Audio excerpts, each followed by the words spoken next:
തിരൂരിൽ ഇത്തവണ ആര് ജയിക്കും? ഇടതുപക്ഷത്തിന് എന്തെങ്കിലും ഒരു സാധ്യത തിരൂരിൽ കാണുന്നുണ്ടോ? അപ്പൊ നമ്മൾ കഴിഞ്ഞ കൊല്ലത്തെ ഒരു ഇത് നോക്കാം. 7214 വോട്ടിനാണ് UDF ജയിച്ചത്.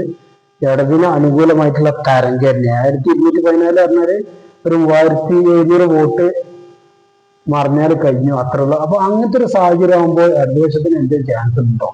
പിന്നെ കഴിഞ്ഞ പ്രാവശ്യം അവിടെ STP ഒക്കെ ഒരു 2000 വോട്ട് പിന്നെ അല്ലറ ചില്ലറൊക്കെ ആയിട്ട് കിട്ടിയിരുന്നു. അപ്പൊ അതെല്ലാം കൂടി ഇടതുപക്ഷത്തിൽ കിട്ടിയാൽ ഒക്കെ എങ്ങനെ ജയിക്കാൻ ഒരു ചാൻസ് ഉണ്ടോ? അപ്പൊ പിന്നെ അതിന് പുറമെ ആദ്യം നോക്കി ഇത്തവണ ആരായിരിക്കും ഇടതുപക്ഷത്തിന് വേണ്ടി മത്സരിക്കുക എന്നുള്ളത്. ഇടതുപക്ഷത്തിന് വേണ്ടി കഴിഞ്ഞ 2 തവണ മത്സരിച്ചത് ഗഫൂർ പി ലില്ലീസ് ആണ്. ഇത്തവണ ഈ ഗഫൂർ പി ലില്ലീസ് അല്ലെങ്കിൽ ഏതെങ്കിലും ഒരു സാമ്പത്തിക ഭദ്രത ഉള്ള പണം മുടക്കാൻ സാധ്യതയുള്ള ഒരാളായിരിക്കും മിക്കവാറും ഇടതുപക്ഷം തരാൻ. വേറെ ഒരാൾ തരാൻ ചാൻസ് ഇല്ല. പാർട്ടിയിലെ പ്രവർത്തനത്തിനൊന്നും മലപ്പുറം ജില്ലയിൽ പ്രത്യേകിച്ച് ഇടതുപക്ഷത്തിൽ യാതൊരു സ്ഥാനമില്ല. പണം, പണക്കാർ അങ്ങനെയുള്ള കാരണം വല്ലാതെ മാർഗമില്ല. കാരണം വലിയ സംഖ്യ മുതൽ മുടക്ക് വേണ്ടി വരും. അപ്പോ പിന്നെ ഇപ്പൊ കഴിഞ്ഞ പ്രാവശ്യം 48.25%, 43% ഇടതുപക്ഷത്തിനും. പക്ഷെ അതിന്റെ മുമ്പത്തെ പ്രാവശ്യത്തിൽ നോക്കി 2016 46.85 UDFൻ്റെത്, 42.34 ഇടതുപക്ഷത്തിന്റെ. അന്ന് ലീഡ് ഏകദേശം 7061. അന്നും ഈ വെൽഫെയർ പാർട്ടി PDP അങ്ങനെ കുറെ ആൾക്കാർക്ക് ഏകദേശം ഒരു 7000ന്റെ അത്ര വോട്ടുണ്ട്.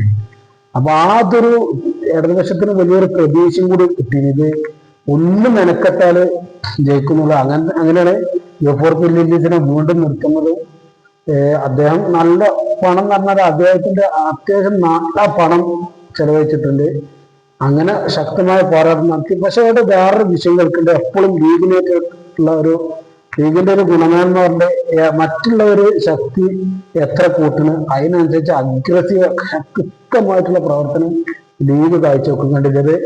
48, അതായത് 46 48.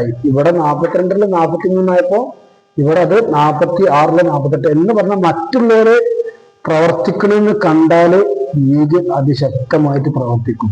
പിന്നെ ഫൈസൽ ബാബുവിനെ പോലുള്ള യൂത്ത് ലീഗിന്റെ നേതാക്കന്മാരൊക്കെ ഇങ്ങനെ വരി നിൽക്കുന്നുണ്ട്. കുറിക്കോളി മൊയ്തീൻ സാഹിബിന് ആയിരിക്കോ ഇത്തവണ തിരൂരിലൊന്നും ഉറപ്പില്ല.